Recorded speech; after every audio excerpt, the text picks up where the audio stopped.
Good afternoon, everybody. It is great to be back here in the Press Theatre and on the traditional territory of the Lekwungen-speaking people, the Songhees and Esquimalt First Nations. And I want to start by offering my condolences to the family and friends of Captain Jen Casey, who tragically lost her life in an accident in Kamloops this past weekend, doing what many of us had hoped to see here on the coast. That's Operation Inspiration, a plan by the Snowbirds to come and lift people's spirits at a time when we desperately need that. And to now have to mourn the loss of yet another Nova Scotian in what has been absolutely a terrible year for the people of Nova Scotia is also a very, very sad day for all of us here in British Columbia and indeed across the country. I want to thank the Snowbirds for all they've done over the years. I know my children and my spouse and I always, whenever we get the opportunity, whether it's a good day or a bad day, we try and find a spot to watch the Snowbirds go by here on southern Vancouver Island. And I remember running into a Snowbird at the Victoria Airport and telling him how inspired my spouse, the daughter of Dutch immigrants, was by the Snowbirds. And he took his pin off and gave it to me. So I had a birthday present for my spouse, and she'll never forget that, and neither will I. So deep condolences to the family of Jen Casey and all of the Snowbirds and all those that have supported them over the years. I want to move from a sad situation to an equally sad situation, and that is the rise of racism here in British Columbia. It is absolutely unacceptable to see this increase in people taking it out, their concerns, their frustrations, on people of color, people of a different religious perspective, people of a different sexual orientation. Hate has no place in British Columbia. We are a strong and vibrant economy and a strong and vibrant community because of the diversity that is what makes up this great province. I just can't stress enough how it's just no longer acceptable. And I'm grateful to see citizens standing up to racism when they see it. A number of news stories about individuals who said enough is enough and stepped in the way of racist behavior. We need to do that with increasing regularity. I know all members of the legislature and all British Columbians are focused on making sure that love conquers hate and that we can squish racism out of our community once and for all. We are now on day 2 of phase 2 of the restart of the BC economy, and although there have been some bumps along the way, and there will be bumps as we go through the next week or two, I believe we're off to a good start. British Columbians are anxious to get back to whatever normal is going to be in the days and weeks and months ahead. And in order to do that, we all have to be, as Dr. Henry suggests, kind and calm. We need to make sure that we're not trying to force the opening of a business that's not ready to go, and we want to make sure that we're not forcing employees to go into situations that they're not comfortable with. That's why we've been working with WorkSafe BC and the public health officers to make sure that when people are going back to work, they're comfortable, they're safe, and that patrons can also feel that way when they go into a business. I know there's lots of questions. I'll leave it up to you to fill in the gaps on the restart. But on balance, I'm pretty satisfied with how we're underway. We've got a lot of work to do, and there are many sectors that are concerned that they don't quite have the plan right for their success. But we'll keep working on that together, and we'll get a better outcome as a result. Reminder to reporters on the phone, please press *1 to enter the queue. And unmute your phones. You won't be audible until I call your name. Our first question today is from Richard Zussman.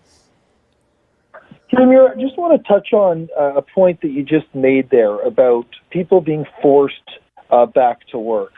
You know, with the schools coming back on June 1st, there have been some issues that have been emerging, and one of them is from teachers concerned that they are exposing themselves to other people's bubbles. So I want to get your thought on whether you're concerned about the interactions teachers will have with their students and whether those teachers are put into a position where they feel safe. And also, on the flip side of that, we're hearing from parents who are saying their employers are saying, you must come back to work now because schools will be back open and you have somewhere to send your kids. Are you concerned about that element as well, that parents are being told that the schools are now open so they can return to work?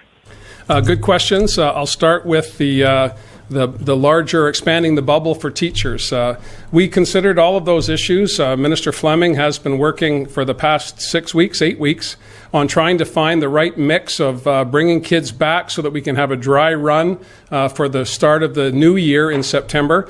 And we've done that in a way that is voluntary when it comes to parents and children, but also in a way that will meet the needs of teachers, support staff, administrators, and all of those important people that keep our K-12 system operating.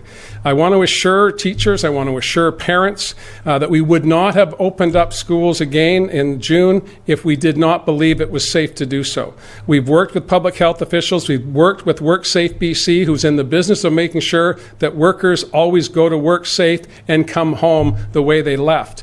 These are challenging times. These are times filled with anxiety. But we've tried to reduce that anxiety as much as possible by putting in a plan that will allow for social distancing, physical distancing for teachers and kids, as well as making sure that we're reminding children of how joyous school can be. And it is, again, a voluntary. It is only for the month of June. It will be part-time for K to 5. There'll be a bit more instruction. For 6 to 12, there'll be less instruction. But for those kids that are having challenges with online learning, this is an opportunity to get a little bit of face-to-face instruction so they can maybe capture some of the elements of whatever the section of the curriculum is causing them difficulty. I think this is an appropriate way forward, and I do believe that teachers can feel confident and safe, provided they exercise their judgment in terms of the distancing and how they comport themselves when they go into the classroom. With respect to other employers looking at the K-12 system as a childcare system, that is not what it is. We're developing a childcare network in British Columbia because we desperately need it for our economy to be strong and for all people in BC to participate, men and women. The challenge, of course, is that we are in a different time than we were in January. We had a 10-year plan to implement childcare across British Columbia, and that has been abruptly stopped because of COVID-19. So as we come out of COVID-19, what I see as one of the bright spots is that uniformly across the economy, people understand now and recognize the importance of childcare to a robust economy that includes everybody. So we're going to continue to build our childcare system, but that's not the role and function of K-12 education.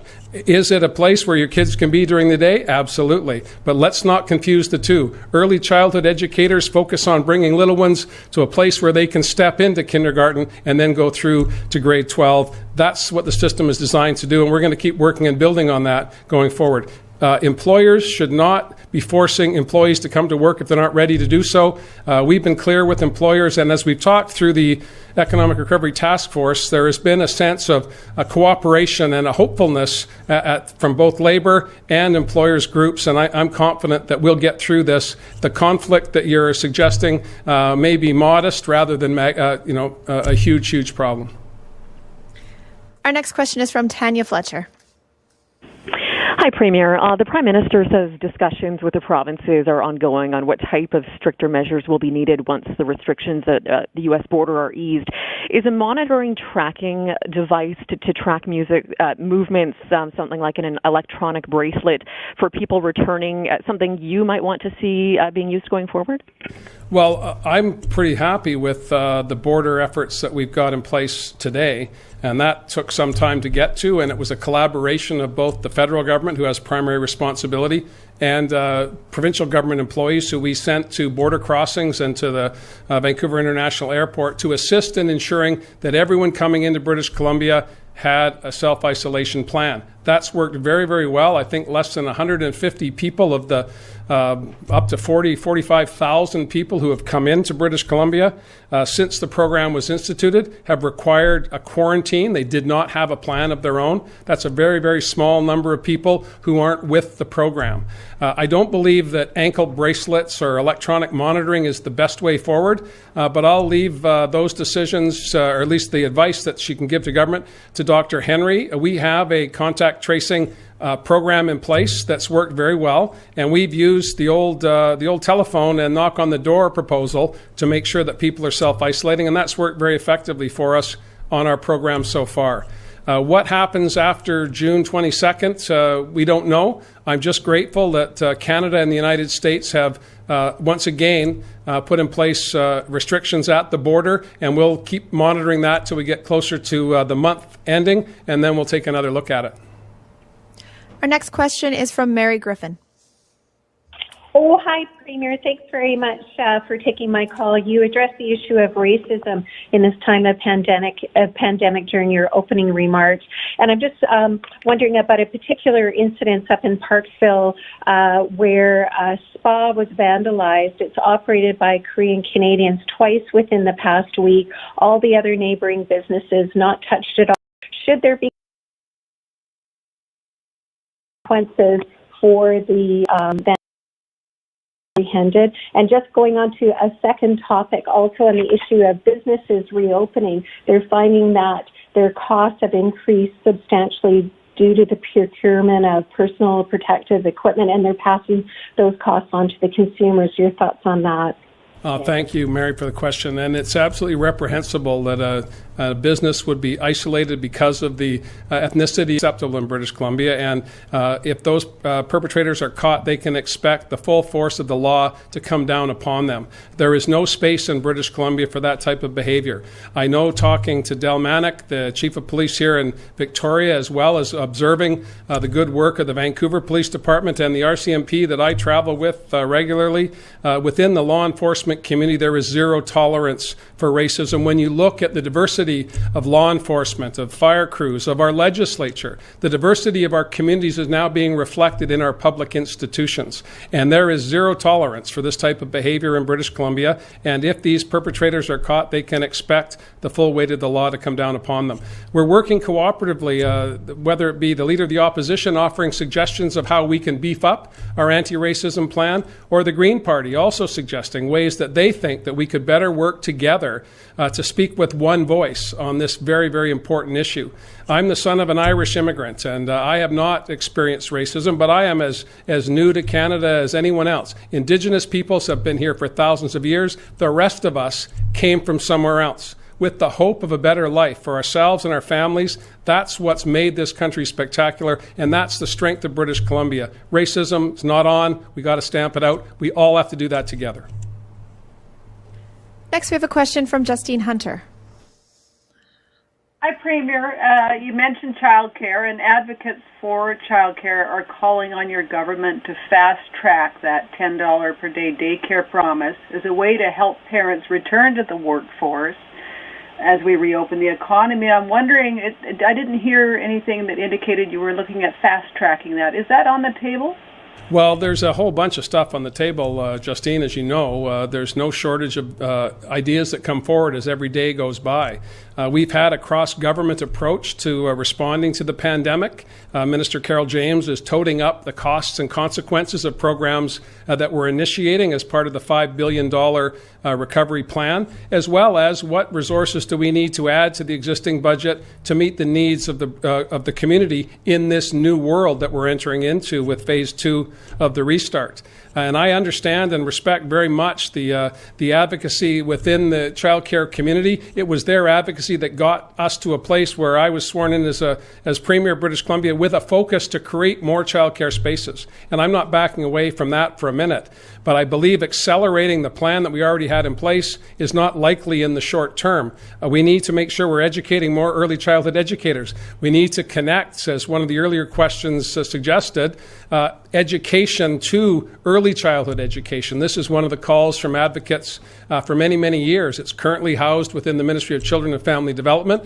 We're looking at expanding and moving it into the K-12 system in terms of management and ensuring that we're getting continuity from toddlers right to graduates. And we have a lot of work to do. You can call that acceleration, you can call that status quo. What I know and what I'm excited about is that everyone in British Columbia understands the importance of childcare now that might not have thought that even 2 years ago. Our next question is from Marcella Bernardo. Hi, Premier. Thank you so much for taking my question today. You touched a bit about the border control and what's being done to try to mitigate concerns there. I got an email this morning from someone who's saying that it's okay for me to drive across the country to go visit family in Quebec, but not across the border to visit family in Washington State or friends in Washington State, where the death toll isn't as high as it is in Quebec. I guess, how do you respond to something like that?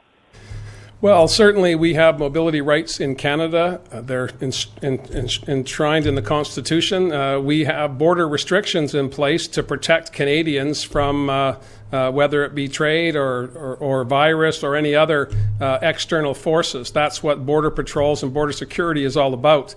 Dr. Henry and I and Minister Dix talked about how we can relieve some of the stress, because there are many people who do have family connections into Washington State and they want to go and visit their family and they visit their friends. As the summer goes by, as we continue to see positive outcomes with respect to caseloads, hospitalizations, and all of the issues that Dr. Henry raises on a daily basis, we'll be in a better position to revisit this. But it's a very good question. I hear a lot from people in the interior and in border communities like Invermere and in the Peace Country, as well as in Golden and down into Cranbrook. That Alberta and BC have a border that is porous. People go back and forth from both sides on a regular basis. That's part and parcel of our Canadian citizenship, and I don't want to jeopardize that. But I do understand the question, and I appreciate that it might seem incongruous to have the ability to go to Quebec, where the caseloads are very high, the death counts are very high, and not being able to go to Washington State. But that's where we are at today. Dr. Henry sees of this, and she'll have more to say on it in the weeks ahead.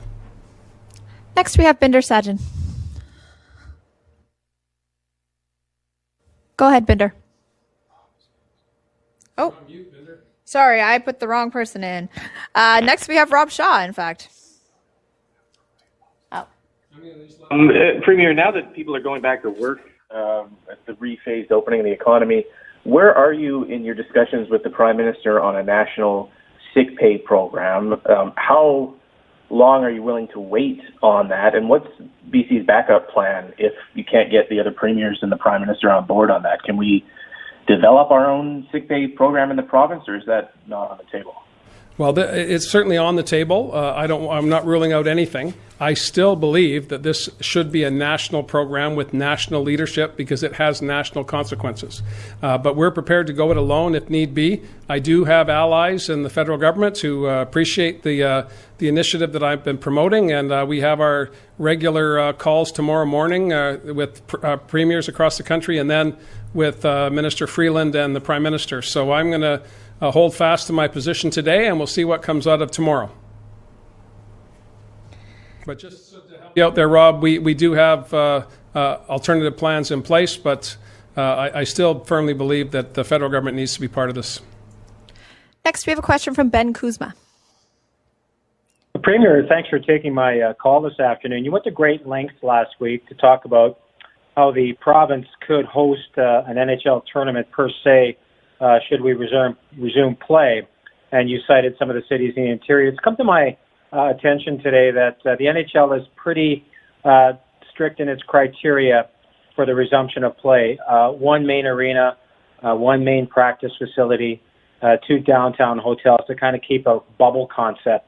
How well positioned do you think Vancouver still is, Premier, to become a hub city? You spoke very passionately about it last week, even though this criteria seems to be more defined to take away some options that would be viable here or within the province. Where does Vancouver stack up? And I know you've talked before about the rich history here of hosting events. Are we still a go-to city? Well, I would think we are, Ben. Thanks for the question, and I just want to put some context for those that haven't been following it as closely as you have. I opened up the idea of using Western Hockey League rinks across the province because we do have a rich hockey tradition in every corner of British Columbia, and really superior rinks in places like Kelowna, an AHL rink in Abbotsford, as well as all of the infrastructure that's in the Lower Mainland. But going back to the NHL's now preferred or current position on the hub city, Vancouver again has the main arena that the Canucks played at. We've got the Coliseum, which with a little bit of spit and polish could be brought back to an NHL standard, I believe. And we also have Langley and we have Abbotsford, as I say, that could be refurbished if need be. In terms of hotel capacity in Vancouver, I think that we're very well placed. And again, what I've heard from those who represent players, the view is that if you have to spend a couple of months in one place for the summer, Vancouver would be the place to do it. And that's not belittling any other NHL cities in North America, but I have a bias to Vancouver, and I think most of the people who are going to reading your story will feel the same way. Vancouver's well placed. The Canucks are 100% behind getting the hub concept underway. I opened up another couple of alternatives for the NHL to consider. I'm hopeful that they just consider British Columbia at the end of the day. And now we have a question from Binder Sajan. Hi, Premier. Just a question from a colleague about how BC is balancing safety on transit systems with trying to maintain revenues. And for me, just wondering about the legislature, when we could see it resume, and if we can expect to see you in a mask as we saw the Prime Minister today. Well, I'll certainly be wearing a mask if I can't physical distance, and I encourage all other British Columbians to do the same thing. And I rather expect, if you're hopping on a SkyTrain or catching a bus, whether it be BC Transit bus in Prince George or Victoria or a TransLink bus in the Lower Mainland, you're going to see an increasing number of people that are wearing masks and other PPE as they move around our urban centres. And that's a personal decision. It's one that's now reinforced by the National Public Health Officer, Dr. Tam. Dr. Henry has spoken at length about her view on masks as being a protection to others rather than a protection to yourself, particularly the cloth masks, which seem to be, I've got about a half a dozen of them now, trying to find the right look for me. Binder, maybe you and I can talk about that later on. But I believe that you're going to see an increasing number of British Columbians and Canadians wearing masks primarily to protect other citizens, and that's appropriate. In terms of PPE, broadly speaking, we've been focused, as you know, Minister Dix has kept you up to speed on a daily basis on what the various machinations of making sure that we had sufficient PPE for our acute care system and other healthcare providers. We're in a solid position right now, and we're looking at reverting our hub outward so that we can help the private sector get the equipment that they need, and ensuring, of course, all the while that we're protecting the needs of our frontline workers. Our next question is from Andrew McLeod. Yeah, hi, Premier. A few weeks ago, Cabinet appointed a new Deputy Minister of Environment and rescinded the OAC for the old one. I know you can't talk about the personnel piece of it, but I've been hearing concerns about what the firing says about the direction of your government and how green or brown the recovery is likely to be, and I'm hoping you could please comment on that part of it. Well, certainly the human resource matters are the responsibility of the public service, and my deputy minister oversees broadly speaking, the public service. For the direction of the government, so when I announced our restart plan, I made it abundantly clear that the foundation of that plan was Clean BC. We worked very hard with opposition members, Andrew Weaver and others, to make sure that our plan was unassailable in terms of our challenges with respect to climate change. We have a plan in place that is an economic plan. We repeatedly say there's no difference between the economy and the environment. They are the same thing, and we need to make sure as we come out of COVID-19, we're focused on building a clean, green, reduced carbon economy. And that's been our objective since we were sworn in as a government, and that will continue to be our objective going forward. Human resource matters have no bearing on the direction of the government. That's Cabinet makes those decisions, and the Cabinet is virtually the same today as it was in 2017. Our next question is from Brishti Basu. Brishti, go ahead. Brishti has left the queue. Okay. Then we're going to go to a question from Vaughn Palmer. Good afternoon, Premier. The memorandum of understanding that your government signed with Ottawa and the Wet'suwet'en leaders last week includes a commitment to commence immediately on negotiations to put legal recognition to Wet'suwet'en title and rights. says it should be done within the next 3 months. Have those negotiations begun? Do you think they can be completed by the middle of August? And do you have any commitment that this time the elected leaders will be involved in the process? Thanks for the question, Vaughn. I believe that the MOU is a great step forward for the Wet'suwet'en people and for British Columbia. You'll know full well, Vaughn, more than most, that when our government was sworn in, I focused in every single mandate letter on ensuring that we implemented various policies that would demonstrate that reconciliation and rights and title were issues that have been resolved in many court rulings but needed to be now part and parcel of government policy. That was the objective of sitting down with the hereditary leaders to look at the Delgamuukw-Gitsewe decision, which is now 23 years old. How can we implement that here in British Columbia? Nowhere in the document, in the Memorandum of Understanding, is there any diminishment of the roles and responsibility of elected leaders within the Wet'suwet'en territory. But the Wet'suwet'en hereditary leaders brought the Delgamuukw case forward. It's the hereditary leaders for the office of the Wet'suwet'en that have been pushing hard for a recognition of rights and title.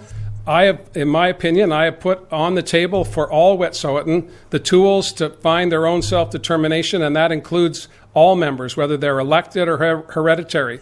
And you'll also know that many of the elected chiefs through Wet'suwet'en history have also been hereditary chiefs. So there's not two camps per se. There are just the Wet'suwet'en people, and it's up to them to figure out how they govern themselves. That's in the best interest of the Wet'suwet'en, and I believe it's in the best interest of British Columbia as well.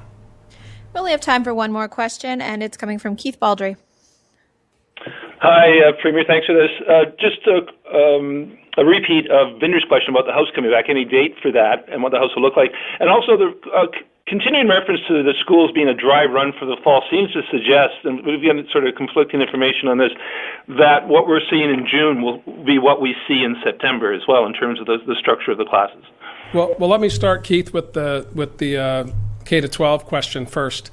We want to do a dry run for teachers, for support staff, for administrators to get a sense of what a physical distancing school will look like. And as you'll know, different parts of the province have different enrollment issues. In Surrey and in Souk, where I live, the enrollment is going up year over year. In other parts of the province, it's flat, or in some cases declining. So each school district, each school for that matter, will have different configurations of how they'll operate in June, and that will inform how we prepare for September. But there will be innovation over the summer as people look at what the outcomes were through June and how we can improve upon that. And that's my expectation. Everyone is on the same page here. There's apprehension, absolutely, among parents, among some teachers, and among some support staff. But there is a common focus on making sure that we can reopen our K-12 system in a way that's safe. And we would not be doing it if we didn't have the approval of the public health officers and WorkSafe BC having a look at what the procedures are going to be to protect those people that work within the system. The other question about what the legislature will look like, it will look unlike what it did even in our one-day session after COVID-19 came to British Columbia.